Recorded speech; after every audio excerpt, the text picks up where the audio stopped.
iniciar de una vez con oración.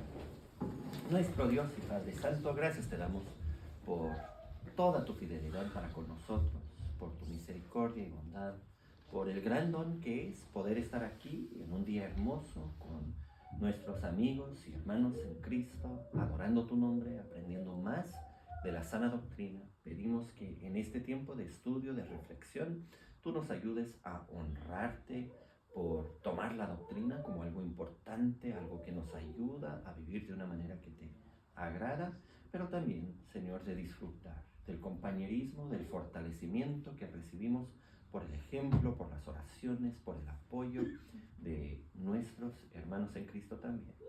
Bendice al pastor Valentín, a su esposa, a Itan, en el cumplimiento de su ministerio en Bolivia y en el regreso que van a emprender dentro de poco, que lleguen con bien, sin demasiado cansancio y que puedan retomar sus responsabilidades aquí con una plenitud de la bendición del Evangelio de Cristo. Pues lo pedimos por medio de tu Hijo amado. Amén. Bueno, me han avisado que estamos en pregunta 56 del Catecismo de Heidelberg. El Catecismo es simplemente un libro que explica la doctrina por medio de preguntas y respuestas, ¿verdad? Y entonces es una buena forma de explicar la doctrina porque siempre sabemos qué tema estamos tocando, ¿verdad? Ahí está en la pregunta. Y la respuesta pues nos define las cosas brevemente. 56, pregunta 56. Y muchas veces, o sea, la página, son muchos números, ¿verdad? La página es 42, el día del Señor es 21, la pregunta es 56. Y entonces entre tantos números es fácil perderse, ¿verdad? Pero la ventaja de este método de preguntas y respuestas es que es un impulso, es una ayuda para que las respuestas sean breves. ¿Y qué es lo que muchas veces sucede cuando estamos explicando algo? Pues por extendernos demasiado, perdemos el hilo, ¿verdad? Y entonces esto de preguntas claras con respuestas más o menos breves, ¿verdad? Algunas más, algunos menos, pero con respuestas breves nos permite llegar al centro de la doctrina. Y claro, siempre hay más detalle, ¿verdad? Siempre se podría ampliar, pero queremos saber lo principal. Queremos comenzar con algo que es bastante bien establecido y que es crítico para nuestro pensamiento acerca de este tema. Ahora, si se fijan en el catecismo, también van a notar que hay notas de pie para cada respuesta, donde hay números pequeños metidos en la respuesta y luego, después de una raya, siguen los textos bíblicos que funcionan como apoyo, como base textual. O sea, estamos diciendo, aquí hay un resumen de la enseñanza de la Escritura. Y si alguien dice, ¿y cómo sé qué es la Escritura que se está resumiendo? Bueno, aquí hay textos que podemos considerar, que podemos tomar en cuenta, que enseñan, quizás en otras palabras, pero que enseñan la misma idea de lo que expresa el libro de doctrina, el catecismo. Y bueno, este es un documento que hemos estado usando casi 500 años, ¿verdad? En 2063 serán 500 años. O sea que se ha puesto a prueba por muchísima gente, por muchos años, intentando encontrarle algo que no sea bíblico. Y aquí sigue, permanece, porque es difícil, si no imposible, encontrar algo que no sea bíblico en el catecismo. Y les recuerdo de estas cosas porque nunca queremos dar la impresión que hemos sustituido a la Biblia con el catecismo. El catecismo no es para reemplazar la Biblia, pero es como un guión que nos permite ubicarnos con la enseñanza bíblica. Es algo resumido para que, no para librarnos del estudio bíblico, pero para orientarnos, porque este libro es bastante grande, ¿verdad? Contiene mucho. Y entonces si no podemos resumir un poquito, va a ser muy difícil orientarnos. Y entonces el catecismo nos orienta de una manera breve, de una manera clara, de una manera con muchas bases bíblicas, a un resumen del contenido principal de la doctrina bíblica. No reemplaza la Biblia, no sustituye a la Biblia, no dice todo lo que dice la Biblia, solamente resume algunos puntos de gran importancia.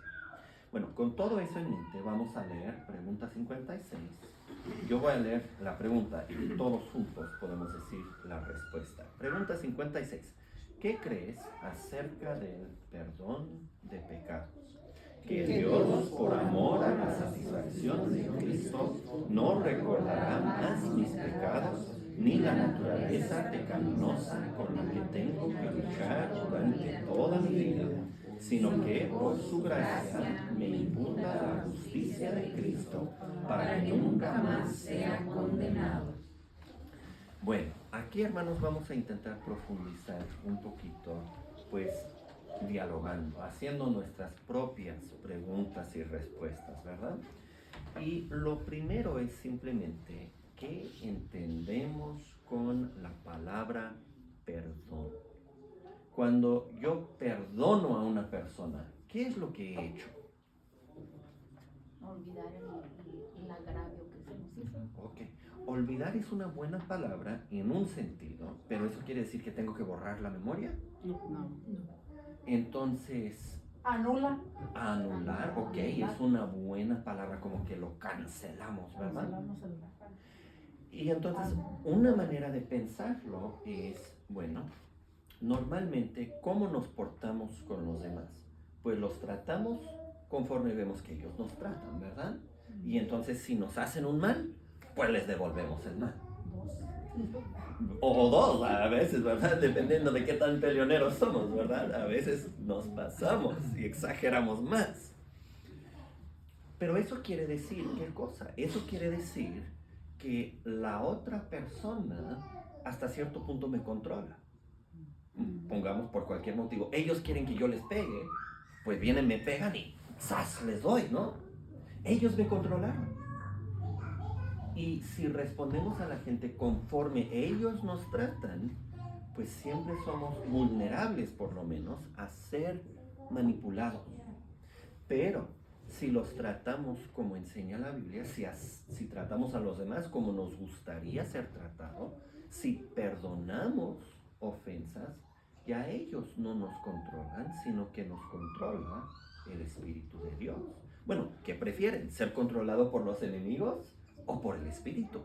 Bueno, espero que la respuesta sea clara, ¿verdad? No debe de ser muy difícil. O piénsenlo de esta manera. Alguien me ha lastimado, me ha herido. Si no lo perdono, ¿cómo lo trato? Pues lo trato como se merece. Pero yo ya no decido. Como que la decisión ya está hecha. Cuando yo lo perdono, yo puedo mirar la forma en que yo quiero tratar o en que conviene tratar a tal persona. Entonces, por un lado, el perdón es decir, mira, tú hiciste esto, aquello, lo otro, no lo que haya sido. No tomo eso en cuenta al determinar cómo yo te trato. Porque yo estoy libre de ser controlado por las ofensas, por el maltrato. Ahora, hay que distinguir, ¿verdad? Perdonar a una persona, no tomar en cuenta sus ofensas, pues no es lo mismo que confiar. Pongamos el ejemplo, ¿verdad? Alguien me roba $50. A lo mejor le perdono. Si le perdono, ¿qué pasa? Pues no lo demando, no le estoy exigiendo, me olvido de los $50, cancelo la deuda y la ofensa del robo, ¿verdad? Porque no es solamente deuda, sino robo. Ahora, eso quiere decir que digo, voy al baño, guarda mi cartera. Pues a lo mejor no, ¿verdad? A lo mejor no tengo confianza que no lo vaya a volver a hacer. Y si le dejo mi cartera, pues quizás esta vez me roba 100, ¿no? Entonces, no es lo mismo perdonar que confiar. Perdonar no quiere decir que todos nos pueden ver la cara, ¿verdad? Pero quiere decir que esa ofensa no gobierna, no dicta, no determina cómo yo lo trato. Bueno, en el nivel humano, el perdón de pecados es algo hermoso, ¿verdad? Imagínense si en una familia no habría la posibilidad de perdón. ¿Qué pasa con la familia? Se deshace completamente, ya nadie se habla. Porque si vivimos juntos siendo pecadores, habrá ofensas, habrá roces, habrá conflictos, ¿verdad? Habrá cosas que a veces el esposo tiene que ir a la esposa y decir perdón, y a veces viceversa. Si no hay perdón, no puede haber una relación a largo plazo. Pero cuando pasamos al ser humano ante Dios, el perdón es todavía más hermoso. Porque del lado de Dios no hay ofensas. Él no hace nada malo, pero nosotros lo hemos ofendido en nuestro pensamiento, en nuestro hablar, en nuestro obrar, en lo que hemos omitido hacer, como también en lo que hemos hecho que no debíamos, ¿verdad? Hay muchas variedades de pecado y nosotros, más o menos, hemos cometido casi todas, ¿verdad? O sea, hay especificaciones del pecado que a lo mejor uno dice, bueno, yo no he cometido, ¿verdad? Nunca me ha tocado envenenar a nadie, por ejemplo. No me ha tocado. No, bueno, no lo digo como si fuera privilegio, ¿verdad? Pero no ha sido mi experiencia que haya envenenado a nadie hasta ahorita, o por lo menos no a propósito. Mi hermano, me acuerdo de algo, ¿no? Mi hermana tenía un letrero en su cocina que decía, muchos aquí han comido, pocos han perecido. Pero por eso lo pensé. A lo mejor sin querer, ¿verdad? Uno prepara un guisado o algo y no lo hace bien y hace daño, algo así. Pero no he a propósito envenenado a alguien buscando su muerte o algo así, ¿verdad? Pero en el corazón, pues sí me he airado contra la gente, ¿verdad? De manera que quisiera, a lo mejor no lo expreso, pero quisiera que dejaran de existir o quisiera que les pase algo feo, ¿no? Que caiga una bomba. Exacto. Porque tenemos esas cosas en el corazón. Pero Dios nos perdona. Y según la analogía con nosotros, ¿verdad? ¿Eso qué quiere decir? Quiere decir que la realidad de nuestras ofensas no dicta, no determina cómo Dios nos trata.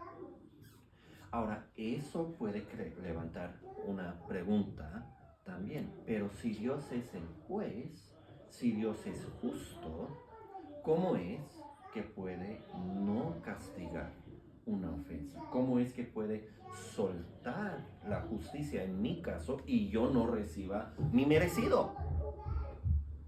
Bueno, el catecismo se dirige también a eso, ¿verdad? Que Dios, respondiendo acerca del perdón de los pecados, que Dios, por amor a la satisfacción de Cristo. Ok. Ahí tenemos la clave. ¿Cómo es que Dios puede ser justo y el que justifica al que cree en el Señor Jesucristo, como Pablo lo maneja en Romanos? ¿Cómo podemos decir que un Dios justo perdona los pecados? Para entender el problema, piensen en otra analogía, ¿verdad? Recientemente en Suecia hubo un caso, una persona de otro país que estaba ahí, creo, como refugiado o algo así, asaltó, violó a una muchacha y fue arrestado, y etc. Y el juez, evaluando su caso, dijo, bueno, como esta violación no duró mucho tiempo, sí lo vamos a mandar a la cárcel, pero no lo vamos a deportar. Bueno, parece un poquito extraño, ¿verdad? Nosotros viéndolo decimos, oye, pero al juez no le importa el bienestar de la muchacha. ¿Qué tal el peligro de que esta persona vaya a volver a ofender o algo así? ¿Y quién, bueno, el juez, quién se cree para decir, bueno, como la violación duró solamente 10 minutos, no es para tanto? Pero él no experimentó la violación. ¿Él cómo va a decir algo así, verdad? Y obviamente hubo algo de bullicio entre la comunidad diciendo, ¿quién se cree este juez? ¿Cómo se atreve a portarse así? Bueno, en el caso de un ser humano podemos decir, pues, quién sabe qué estaba pensando, tiene malas ideas, fue mal educado, a veces tienen familiares que trabajan en algo y tienen una perspectiva distinta, o quién sabe, ¿no? A lo mejor simplemente es un juez corrupto, ¿verdad? Y fue sobornado. Uno nunca sabe, ¿verdad? Con seres humanos. Pero con Dios, pues no entran esas consideraciones, ¿verdad? Pero entonces si nos molestamos contra un juez humano por decir, bueno, sí violó a la muchacha, pero no fue para tanto, ¿no? ¿Qué vamos a decir cuando Dios perdona todos nuestros pecados? Sí, es un poquito difícil, ¿no? O sea, no queremos recibir la justicia, pero reconocemos que en justicia Dios nos debe de castigar. Pues es ahí donde entra la obra de Cristo. Si Dios simplemente hubiera dicho, mira, voy a mandar a la mayoría al infierno, ¿verdad? Por sus pecados, y se lo merecen. Pero el hermano Humberto me agrada. Él sí, a él sí lo voy a librar. Él puede cometer los pecados que quiera y no importa, entonces lo voy a tomar en cuenta. Pues ¿a poco los demás de nosotros no estaríamos diciendo, oye, ¿qué pasó? ¿Qué tiene este hombre? ¿O cómo es? Y quizás hasta acusaríamos de injusticia a Dios, ¿verdad? Porque este trato parece desigual, ¿verdad? Bueno, la respuesta, la solución es por medio de Cristo. Porque Cristo voluntariamente se ofrece en nuestro lugar. Sustituye. Si lo pensamos con una analogía del dinero, pues Cristo paga la deuda, toma nuestro lugar. O si lo pensamos en términos de relatos del Antiguo Testamento, ustedes se acuerdan cuando los hermanos de José lo habían vendido a Egipto y posteriormente hubo hambre y tuvieron que bajar a Egipto y comprar comida. Y José, perdón, bueno, hubo muchos detalles, ¿verdad? Pero llega el momento en que José dice, tu hermano mayor, el hermano mayor Benjamín, ha robado, él va a tener que quedarse aquí encarcelado, él va a sufrir el castigo por robo.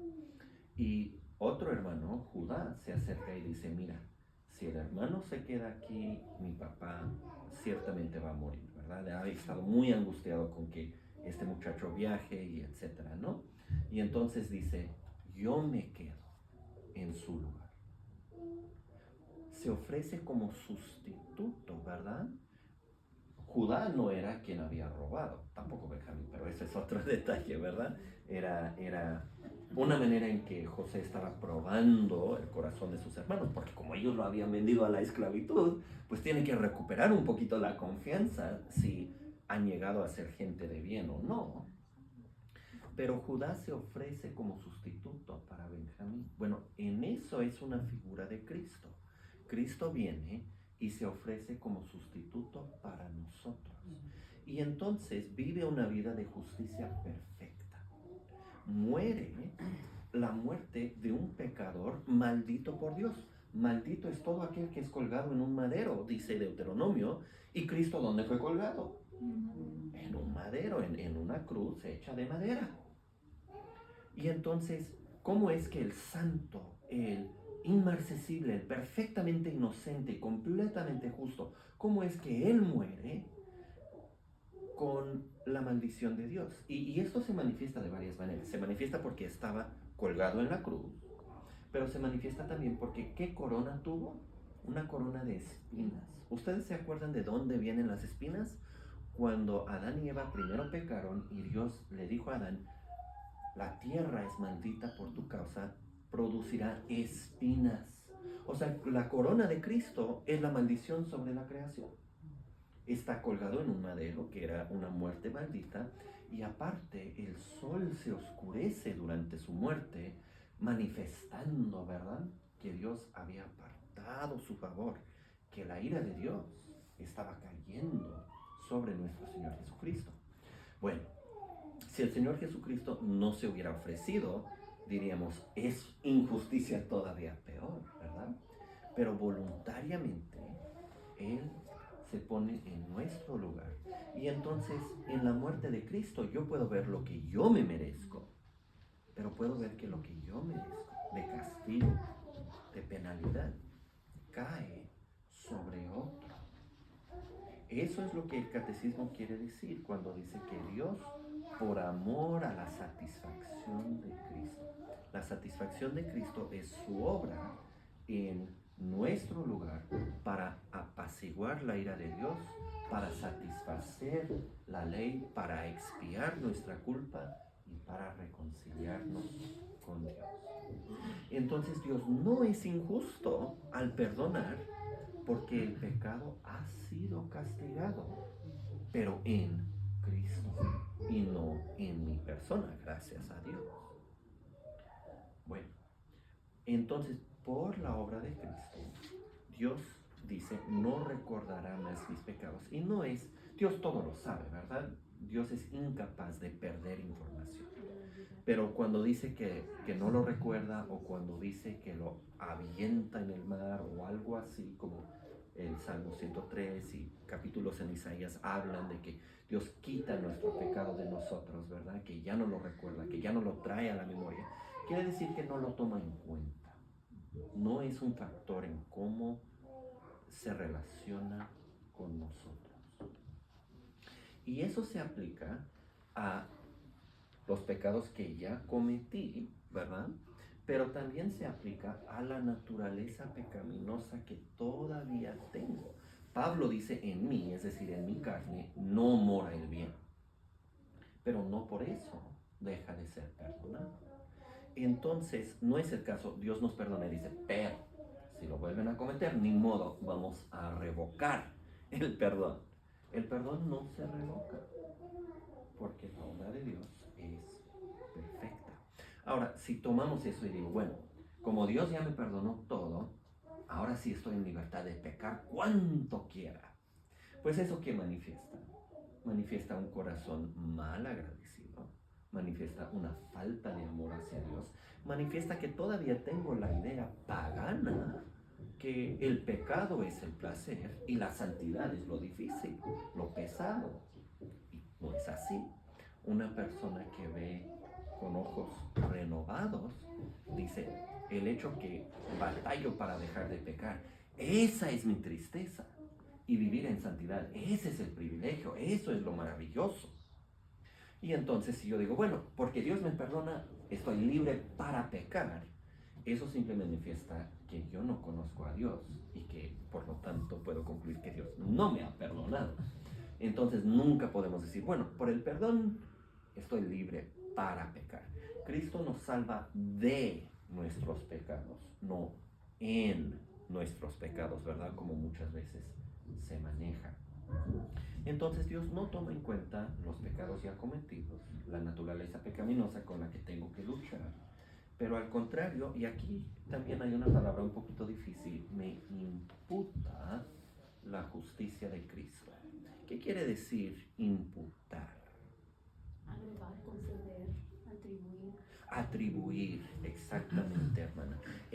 Si tomamos la analogía del dinero, podríamos decir que si yo entro al banco y digo, quiero depositar dinero, ok, están bien, están contentos, ¿verdad? Lo recibo. Pero hay que especificar a qué cuenta se va a atribuir este dinero. Porque no tienen cajitas y si yo les llevo $200, me meten los 200 y luego me regresan esos billetes idénticos, ¿verdad? No es como funciona el banco.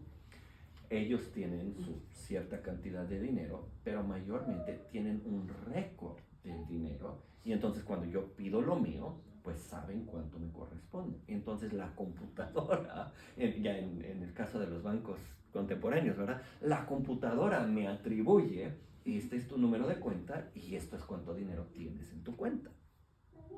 Si yo voy y digo quiero depositar, pues les tengo que decir a qué cuenta se va a atribuir o se va a imputar este dinero.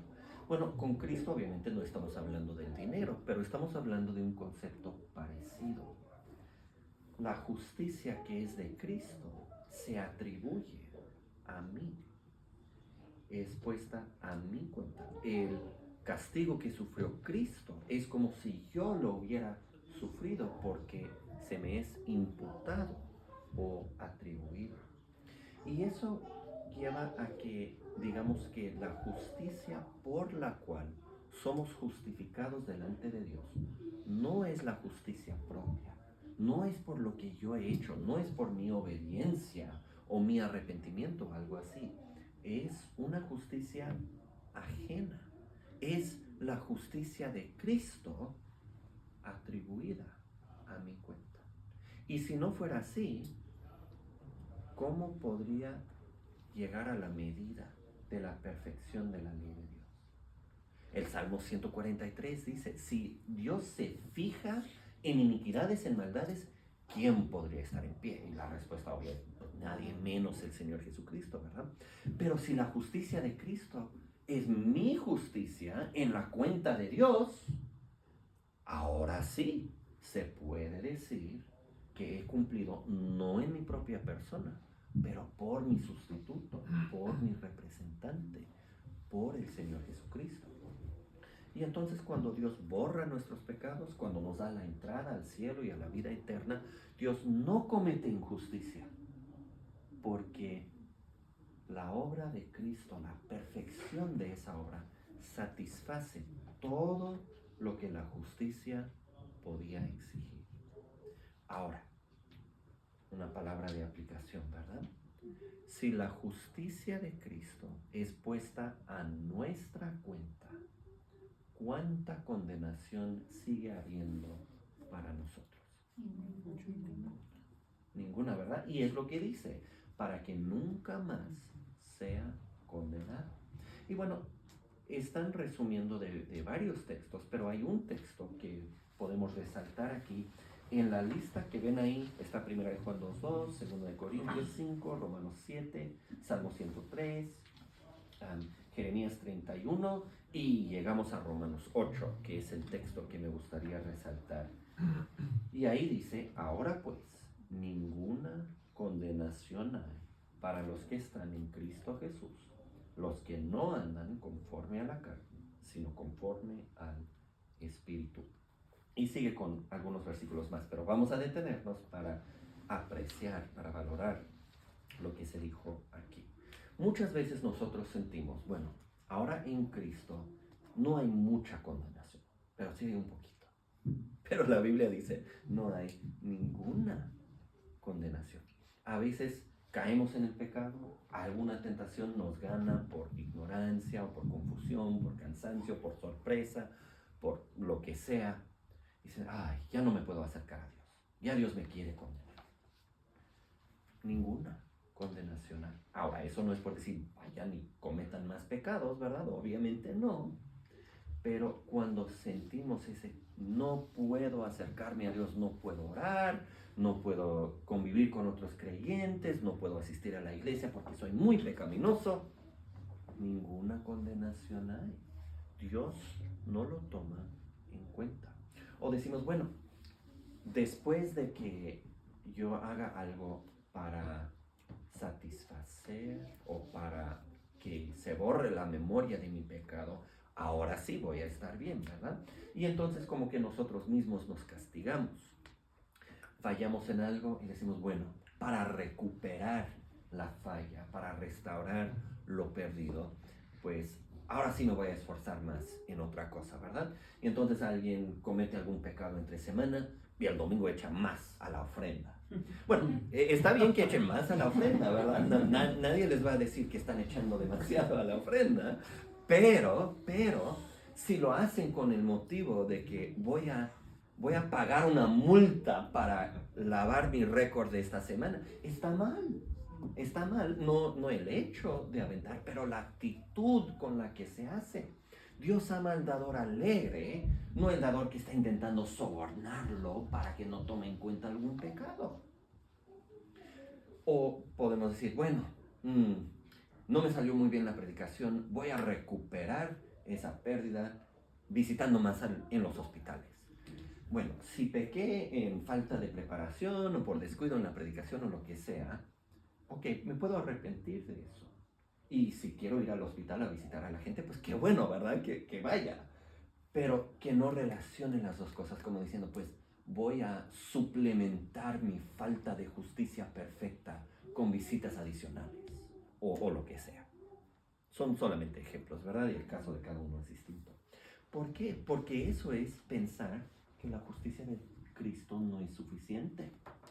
Y entonces es como insultar a Cristo en el mero momento de querer reponer lo que le quitamos a Dios en cuestión de su servicio, de su honra. Y entonces todo ese sistema de penalidades, de castigos, es una manera de menospreciar la perfección de la obra de Cristo. Si yo tengo una justicia perfecta, si no hay ninguna condenación, ¿qué le voy a agregar? ¿Cómo voy a rebajar ninguna condenación, verdad? Ahora, vale la pena notar, enfatiza, esto es para los que están en Cristo Jesús. O sea, los incrédulos, los que no creen en el Evangelio, no reciben este beneficio.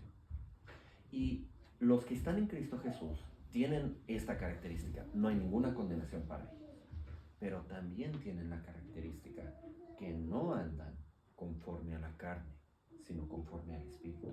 O sea que si andamos conforme a la carne, no podemos apelar a este versículo y decir, no hay ninguna condenación. Bueno, no hay ninguna condenación para los que están en Cristo Jesús. Otra cosa que es cierta de los que están en Cristo Jesús es que andan conforme al Espíritu. Si no ando conforme al Espíritu, quiere decir que no estoy en Cristo Jesús. Quiere decir entonces que sí hay condenación, porque fuera de Cristo sí hay condenación. Ahora, andar no dice que andan perfectamente, ¿verdad? Podemos caminar y podemos tropezar, podemos caer, podemos detenernos, podemos dar vuelta atrás y girar completamente, ¿verdad? Podemos desviarnos un poquito, pero seguimos, regresamos al camino y avanzamos. Entonces no estamos hablando de una conducta perfecta, pero estamos hablando de perseverancia en buscar al Señor, perseverancia en cumplir sus mandamientos y por la misericordia de Dios cada vez un poquito más.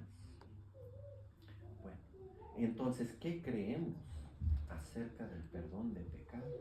Bueno, está la respuesta del catecismo, pero podríamos agregar, creemos que es una maravilla, un milagro de misericordia. Creemos que en Cristo somos librados de las consecuencias del pecado, de sus penalidades, ¿verdad? Pero también de su poder. Y esto es un punto interesante, hermanos. Cuando Dios nos quiere librar del pecado, lo que hace no es decir, bueno, cumplan con estas condiciones y luego veremos. Primero lo perdona, porque mientras estamos cargados con la culpa del pecado, no vamos a salir adelante en dejar atrás la práctica del pecado.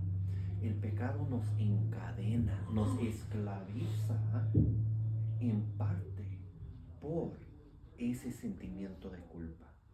Y entonces, para librarnos del pecado, entre otras cosas, Dios borra, no la capacidad de sentir culpa, ¿verdad? Ahorita, si yo cometo algún pecado, pues sí me voy a sentir mal, ¿verdad? Va a regresar. Pero Dios quita la base. Dios quita lo que me acusa, no de existir, pero de funcionar con referencia a los pecados perdonados, con referencia a lo que ya hice. Y entonces si nosotros mismos nos atormentamos, si nos afligimos y decimos, mira, yo fui así, yo fui así, yo fui así, yo fui así, a veces nos estamos enlazando todavía en esos patrones. Ahora, hay que distinguir. Podemos recordar lo pecaminoso que fuimos con gratitud para dar gracias a Dios que nos ha librado de eso, y eso está bien, eso es correcto. Pero podemos recordar con aflicción, de una manera que sentimos, bueno, soy gusano, soy indigno, etcétera, etcétera, y no miramos a la misericordia de Dios en Cristo, no recordamos, no confesamos fe en el perdón de los pecados, y eso no nos ayuda a salir adelante, eso nos ata más. Bueno, Dios nos pone en libertad, no libertad para pecar, eso no es libertad, eso es esclavitud. Dios nos pone en libertad para que no temamos la condenación, para que le sirvamos con una conciencia libre, sin esa carga de que, pero he cometido tantos pecados. Pues sí, es cierto, pero Dios los ha borrado. Entonces ya la carga se quita y entonces estoy en mejores condiciones para ejercer mi libertad en servir a Dios, en buscar glorificarlo. Bueno, ha sido mucha información. Preguntas, comentarios, ¿qué pasa? Ya pasó tiempo. Ah, ya pasó tiempo. Y no me avisaste. Ay. Hay que estar muy bien. Bueno, está bien. ¿Alguna consulta, algún comentario, algo que quieran agregar antes de que concluyamos? ¿Se quiere ir tarde, no? No. Bueno, si todo fue claro, está bien. Todo fue claro, está muy bien. Bueno, entonces en 8 días creo que nos va a tocar pregunta 57, ¿verdad? ¿Qué consuelo recibes de la resurrección del cuerpo? Vamos a concluir con oración. Nuestro Dios y Padre Santo, gracias. Gracias por el perdón de los pecados. Qué sorpresa que el juez de toda la tierra haya decidido perdonarlos. Qué milagro de sabiduría que encontraste la forma en la sustitución voluntaria de tu Hijo en nuestro lugar. Y qué maravilla de amor que de su parte se haya sacrificado por nosotros como sacrificio y olor fragrante a Dios. Señor, pedimos que confesando nuestra fe en el perdón de los pecados, nos libres de las malas memorias, de sentir, de carga, de culpa que a veces nos estorba. Te pedimos que viendo lo que costó perdonar el pecado, odiemos el pecado como lo peor en todo el mundo. Y ayúdanos a disfrutar de nuestra libertad en Cristo de toda condenación para andar conforme al Espíritu. Que lo veamos como nuestro privilegio y gozo andar de esa manera. Bendice a todos los que están aquí presentes, Señor, conforme vayamos a nuestras casas, retomamos otras responsabilidades, buscamos tu rostro en lo que queda de este día de reposo. Que tu bendición nos acompañe en todo, pues lo pedimos a través de nuestro único y todo suficiente mediador, el Señor Jesucristo. Amén. Una galletita, pastor.